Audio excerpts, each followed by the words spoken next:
तो बेटा हम लोग चैप्टर 12 अभी अपना स्टार्ट कर रहे हैं, मार्केटिंग मिक्स वाला। प्रोडक्ट। प्रोडक्ट देखो, मार्केटिंग मिक्स क्या होता है। मार्केटिंग मिक्स के अंदर कॉम्बिनेशन ऑफ 4 पीस चल रहा होता है। वो 4 पीस क्या होते हैं? प्रोडक्ट, प्राइस, प्लेस और प्रमोशन। ठीक है। कोई भी इदारा, कोई भी बिजनेस जब काम करने जाता है तो वो इन 4 चीज़ों को हमेशा मद्देनजर रखता है। प्रोडक्ट क्या होगा, प्राइस क्या हमने चार्ज करनी है, प्रमोशन क्या होगा, प्लेस क्या होगी, हमने कहाँ पे उसको बेचना है। ठीक है। हम इन सब के बारे में अलग अलग बात करेंगे। अभी हम लोग बात कर रहे हैं प्रोडक्ट के ऊपर। प्रोडक्ट क्या होता है? प्रोडक्ट कोई गुड या सर्विस होता है जो सोल्ड हो रहा होता है मार्केट के अंदर। जो भी आप लोग बेचते हैं वो प्रोडक्ट गुड भी हो सकती है, वो प्रोडक्ट सर्विस भी हो सकती है। अब यहाँ पे टाइप्स ऑफ प्रोडक्ट लिखा हुआ है, consumer good, consumer service, producer good, producer service. अब ये क्या होते हैं मामला बेटा, ये सारी चीजें हमने अभी समझनी है। तो अभी आइएगा जरा। What makes a product successful? ऐसी क्या चीज़ है जो किसी भी प्रोडक्ट को सक्सेसफुल बनाती है? अगर मैं एक ऐसा प्रोडक्ट देता हूँ जो कस्टमर के हिसाब से काम कर रहा हूँ, मैं कस्टमर के हिसाब से चीज दे रहा हूँ, तो बेटा वो प्रोडक्ट को सक्सेसफुल बनाएगी। लिखा हुआ है सेटिस्फाई करे कस्टमर की नीड्स और वांट्स को, और it it is able to stimulate new wants from the customer. मतलब कि कस्टमर आगे जाके क्या चीज मांगते हैं प्रोडक्ट में, कस्टमर को आगे जाके क्या चीज चाहिए, हम उस चीज को जब फुलफिल करते हैं तो उससे हमारा प्रोडक्ट बेटा सक्सेसफुल होता है। हमारे प्रोडक्ट का डिज़ाइन एक बहुत इंपॉर्टेंट रोल प्ले करता है। यानी कि अगर मैं मोबाइल फ़ोन बेचता हूँ तो उसका डिज़ाइन कैसा है, उसकी परफॉर्मेंस क्या है, रिलायबिलिटी क्या है, क्वालिटी क्या है, ये सारी चीज़ें कंसिस्टेंट होनी चाहिए। मतलब जब हम लोग सैमसंग का फ़ोन लेते हैं या हम लोग आईफोन लेते हैं तो हमें पहले से ही अंदाज़ा होता है कि यार ये आईफोन है तो अच्छा हो, बुरा नहीं होना चाहिए, रिलायबल क्वालिटी उसकी होनी चाहिए। It is distinctive from its competitors and stand out. मतलब कि वो अपने कंपेटिटर से अलग नजर आए, स्टैंड आउट करे। अब बंदे ने आईफोन पकड़ा हुआ था तो पता होता है कि जी आईफोन पकड़ा हुआ है, सैमसंग पकड़ा हुआ होता है तो पता होता है जी सैमसंग पकड़ा हुआ है। तो वो कंपेटिटर से हट के होना चाहिए, स्टैंड आउट करना चाहिए मार्केट में। ज्यादा महंगा ना हो, सही है, और तकरीबन इतनी प्राइस हो कि वो आपकी कॉस्ट को इजीली कवर कर सके। ठीक है, ज्यादा आपने बहुत ही ज्यादा एक्सपेंसिव उसको नहीं बनाना। New product development. जब आप एक नया प्रोडक्ट लेके आते हैं अपने बिजनेस में तो इसमें प्रोसेस क्या चल रहा होता है, किस तरीके से आप नया प्रोडक्ट इंट्रोड्यूस करवाते हो। तो बेटा यहाँ पे पूरा प्रोसेस लिखा हुआ है। सबसे पहले लिखा हुआ है जैसे कि सैमसंग, जब एप्पल ने ये पेंसिल लॉन्च की होगी तो ये पेंसिल लॉन्च करने से पहले एप्पल का क्या माइंडसेट होगा, क्या मामला चल रहे होंगे। तो लिखा हुआ है सबसे पहले आप आइडियाज जनरेट करते हैं, आप ब्रेनस्टॉर्मिंग करते हैं नए प्रोडक्ट के कॉन्सेप्ट्स की कि भाई कस्टमर को क्या चाहिए, कंपेटिटर हमारा ऑलरेडी अगर ये प्रोडक्ट बना रहा है तो वो कैसे बना रहा है, हमारे एम्प्लॉयज के क्या क्या आइडियाज है इस चीज के अंदर, सेल्स डिपार्टमेंट क्या डेटा कलेक्ट करके ला के दे रहा है, क्या इन्फॉर्मेशन रिसर्च एंड डेवलपमेंट ने दी है।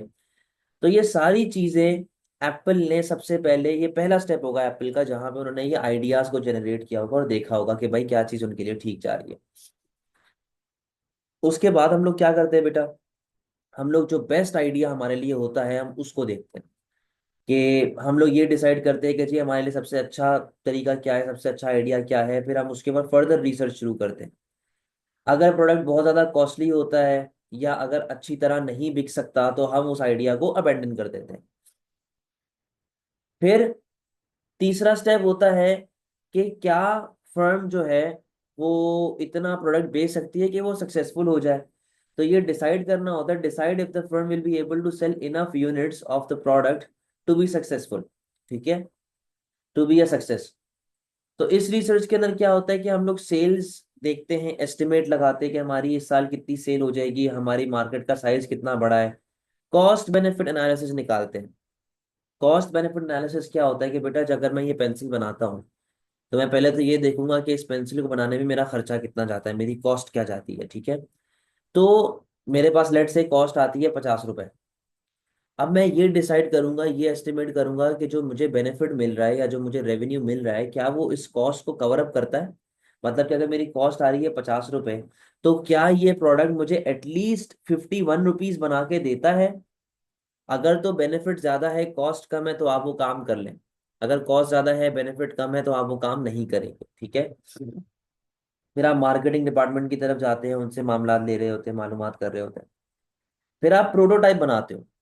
प्रोटोटाइप का मतलब क्या होता है? प्रोटोटाइप का मतलब होता है एक डिवाइस आप बनाते हैं जो टेस्टिंग डिवाइस होती है एक तरीके से। ठीक है, By making a prototype of the new product, the operations department can see how the product can be manufactured. कोई प्रॉब्लम अगर उसमें आ रही है तो वो आपको पता चलता है, और किस तरीके से उस प्रॉब्लम को सॉल्व करना है।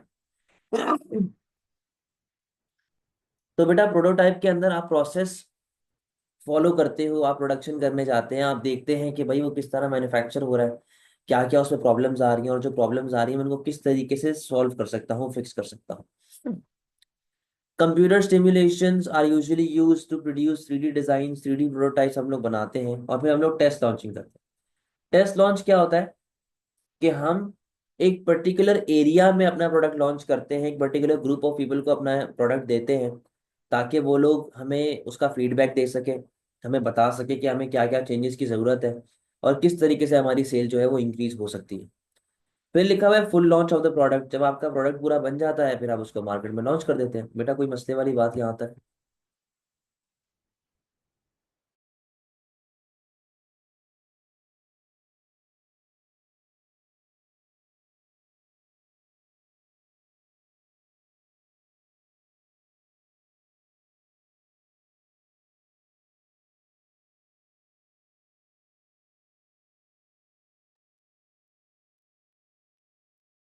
अब आ जाए जरा एडवांटेजेस और डिसएडवांटेजेस के ऊपर।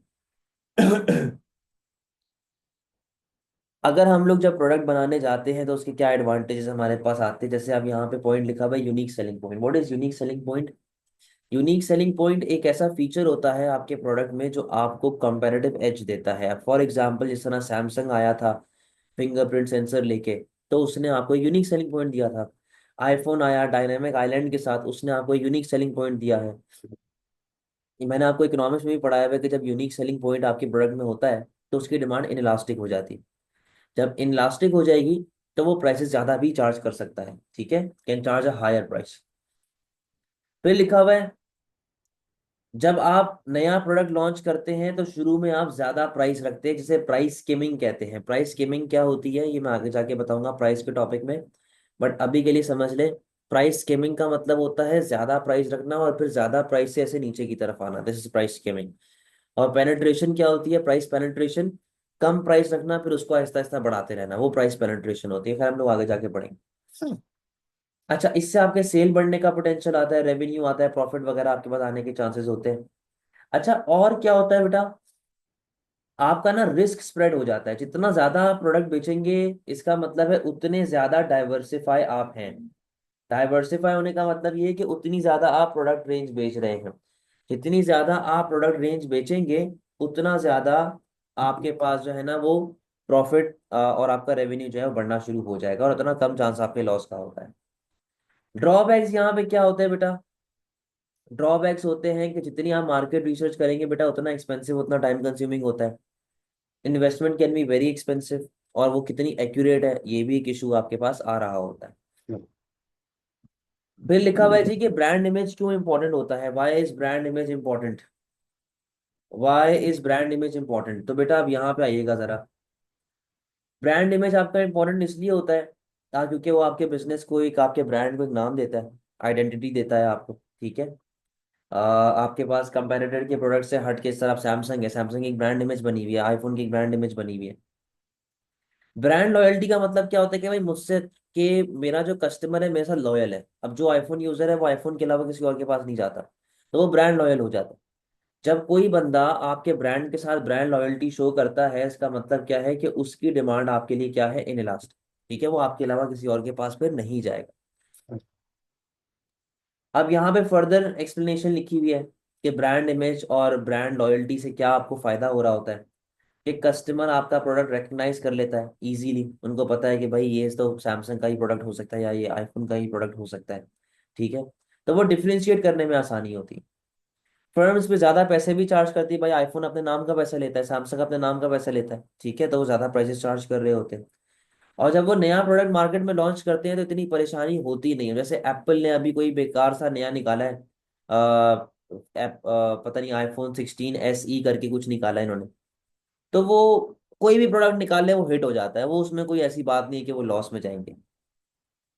फिर लिखा हुआ है जी why is packaging important? Packaging इसलिए इंपॉर्टेंट होती है क्योंकि आपके प्रोडक्ट को वो प्रोटेक्ट करती है।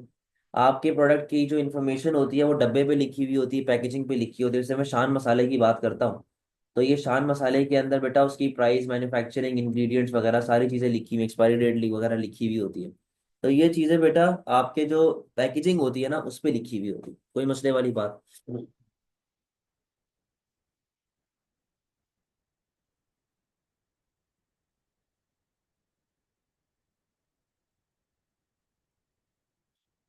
फिर आगे लिखा हुआ है, पैकेजिंग पे आपका ब्रांड नेम लिखा हुआ होता है, आपका लोगो बना हुआ होता है, वो रिकग्नाइज करने में आसानी रहती है। और इससे आपका प्रोडक्ट जो है वो फ्रेश भी रहता है, खराब नहीं होता, ठीक है। अब बेटा जिस तरह हमारे पास इकोनॉमिक लाइफ साइकिल होती है, वैसे ही हमारे पास प्रोडक्ट लाइफ साइकिल होती है। और प्रोडक्ट लाइफ साइकिल आपको बताता है जो भी प्रोडक्ट आपके पास लॉन्च हो रहा है मार्केट में, उसकी पैदाइश से लेके मौत तक का सारी कहानी उसमें बताई हुई होती है। शुरू में होता है बेटा इंट्रोडक्शन, फिर होता है ग्रोथ, फिर होती है मेच्योरिटी या स्टेबलाइजेशन, और फिर होती है डिक्लाइन, ठीक है। इंट्रोडक्शन में प्रोडक्ट बिल्कुल लॉन्च हुआ हुआ होता है तो उसकी सेल्स काफ़ी हल्की होती है। ग्रोथ में वो जान पकड़ना शुरू करता है और सेल मारना शुरू करता है, ठीक है। मेच्योरिटी में आके उसकी सेल जो होती है वो एकदम स्टैटिक हो जाती है, एक लेवल पे आके रुक जाती है। और फिर क्योंकि प्रोडक्ट के मरने का टाइम हो जाता है तो फिर वो डिक्लाइन की तरफ चला जाता है, ठीक है। तो अब इससे रिलेटेड हमने यहाँ पे बात करनी है। अच्छा बेटा देखो, प्राइस, प्रमोशन और प्लेस तो खैर अपना डिटेल में आगे जाके आएगा, बट जनरली तो आपको पता ही है प्राइस क्या होती है भाई, कीमत। प्रमोशन किस तरीके से आप उसको एडवर्टाइज करवा रहे हैं, और प्लेस यानी कि किस जगह पे आप बेच रहे हैं उसको। तो अब डिफरेंट प्रोडक्ट लाइफ साइकिल के स्टेज के हिसाब से यहाँ पर एक चार्ट बना हुआ है, और वो चार्ट आपको बता रहा है कि क्या चीज़ कहाँ पे होनी चाहिए। जैसे इंट्रोडक्शन की अगर बात करें, प्रोडक्ट क्या क्या काम होता है इंट्रोडक्शन में, क्योंकि बिल्कुल बेसिक मॉडल हमने बनाया हुआ होता है इंट्रोडक्शन में। तो हम लोग जो है बिल्कुल बेसिक तरीके से चीज़ों को लेके चल रहे होते हैं। प्राइस स्कीमिंग आप यूज कर रहे होते हैं, मैंने आपको बताया ना कि शुरू में प्राइस ज्यादा होते हैं फिर आहिस्ता आहिस्ता गिरती रहती है। जैसे सैमसंग का कोई भी आप फोन उठा ले, अगर जैसे आईफोन है 16 आया है, 16 की प्राइस ज्यादा होगी, और वक्त गुजरने के साथ साथ उसकी प्राइस कम होती रहती है, इसको स्कीमिंग कहते हैं। तो शुरू में प्राइस स्कीमिंग आप फॉलो कर रहे होते हैं। प्रमोशन कैसी होती है, एडवर्टाइजिंग आप करते हैं ताकि आपकी सेल बूस्ट हो, आपकी अवेयरनेस बूस्ट हो, लोग आपका सामान खरीदना शुरू करें। और प्लेस क्या होता है, आप स्पेशली सेलेक्टेड आउटलेट में बेचते हैं, मतलब हर जगह नहीं बेचते, इतना ज्यादा नहीं बेचते, एक स्पेसिफिक जगह पे आप बेच रहे होते हैं। फिर आता है बेटा ग्रोथ का स्टेज। ग्रोथ के अंदर जो आपकी सेल है वो थोड़ी सी ऐसे बढ़ना शुरू होती है, ठीक है।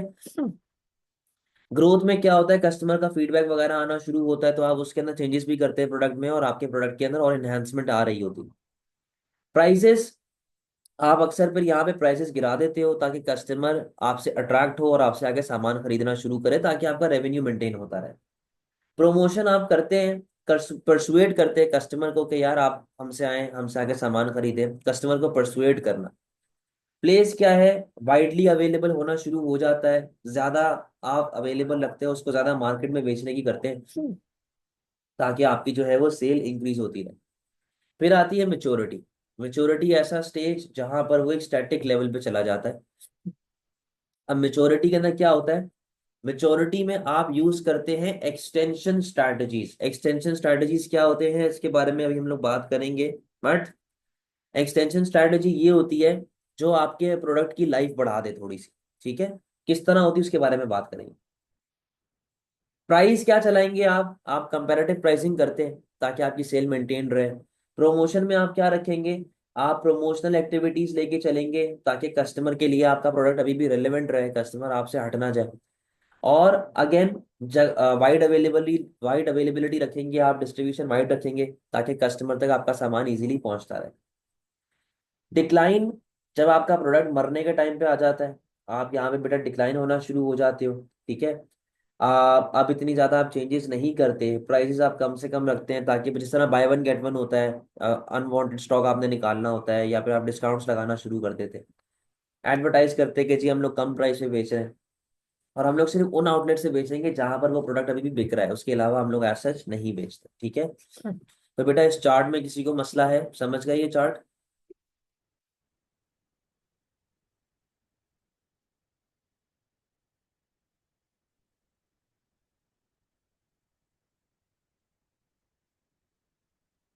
अच्छा, अब लिखा हुआ है जी एक्सटेंशन स्ट्रैटेजीज। बेटा व्हाट आर एक्सटेंशन स्ट्रैटेजीज, जो हमने यहाँ पे इसका नाम पढ़ा था ऊपर, यहाँ पे तो मैंने आपको बताया था एक्सटेंशन स्ट्रैटेजीज वो स्ट्रैटेजीज होती हैं जो आपके प्रोडक्ट की लाइफ को बढ़ा देती हैं, ठीक है। जब वो आपके प्रोडक्ट की लाइफ को बढ़ाएंगी तो वो किस तरह बढ़ाती हैं, सवाल यहाँ पे ये आता है। यहाँ पे मैं सेल्स लिख रहा हूँ, यहाँ पे मैं टाइम लिख रहा हूँ, ठीक है। कैसे चल रहा था, ऐसे चल रहा था ना, यहाँ तक हम लोग आए थे। इंट्रोडक्शन, ग्रोथ, मेच्योरिटी, ठीक है। ये मेच्योरिटी, मैं डिक्लाइन तक नहीं जा रहा, अभी हम मेच्योरिटी पे आए हुए। होता यहाँ पे ये है कि हम लोग अपने प्रोडक्ट में इस तरह की वेरिएशंस लाते हैं जिससे मेरे प्रोडक्ट की लाइफ बढ़ जाती है। फॉर एग्जाम्पल, आईफोन ने, जब आईफोन 8 था, या पता नहीं 7 8 था मेरे ख्याल में, तो उन्होंने, उनकी जब सेल गिरना शुरू हो गई ना, उन लोगों ने रेड वाइन कलर निकाल दिया। रेड वाइन कलर चलना शुरू हो गया, ये एक्सटेंशन स्ट्रैटेजी है। उन्होंने रोज गोल्ड कलर निकाल दिया, वो चलना शुरू हो गया, वापस से फोन बिकना शुरू हो गया, एक्सटेंशन स्ट्रैटेजी है, ठीक है। तो एक्सटेंशन स्ट्रैटेजी में क्या होता है कि जब आप मेच्योरिटी तक आते हो ना ऐसे, उसके बाद डिक्लाइन नहीं होता, बल्कि आपके प्रोडक्ट को जान मिल जाती है और वो वापस ऐसे ऊपर चला जाता है। फिर आप कोई नई चीज लेके आते हैं, फिर वो ऐसे ऊपर चला जाता है, वो डिक्लाइन की तरफ नहीं जाता। अब ये किस तरह होता है? एक्सटेंसिव स्ट्रैटेजीज मार्केटिंग टेक्निक्स होती हैं जिससे आपकी मेच्योरिटी स्टेज बढ़ जाती है। अब फॉर एग्जांपल भाई, कराची में आपका प्रोडक्ट नहीं बिक रहा, आप लाहौर चले गए, आप इस्लामाबाद चले गए, आप नई मार्केट चले गए, वहां पे सेल बिकना शुरू हो जाएगी आप, ठीक है। आप नए नए यूज निकालना शुरू हो गए अपने प्रोडक्ट का कि भाई अब देखो ये भी हो सकता है, वो भी हो सकता है, आपने रीडिजाइन करना शुरू कर दिया, आपने पैकेजिंग इंप्रूव कर दी ताकि वो और अट्रैक्टिव नजर आए, जिस तरह मैंने रेड वाइन कलर आपको बताया। आपने एडवर्टाइजिंग बढ़ानी शुरू कर दी, प्रमोशनल एक्टिविटीज बढ़ानी शुरू कर दी, ये चीजें आप बेटा यहाँ पे लेके आ सकते हैं, ठीक है। तो ये सारी होती है एक्सटेंशन स्ट्रैटेजीज जो कि आपके प्रोडक्ट की लाइफ को बढ़ा देती हैं। देखो ऐसे, फिर आप डिक्लाइन की तरफ नहीं जाते। समझ में आती है बात बेटा?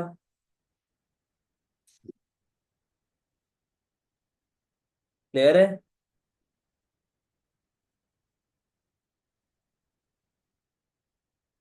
ठीक है, अच्छा बेटा, आज के लिए हम लोग जरा छोटी क्लास रख रहे हैं, आज इतना ही रख रहे हैं, मेरे घर पे गेस्ट आए हुए हैं जरा।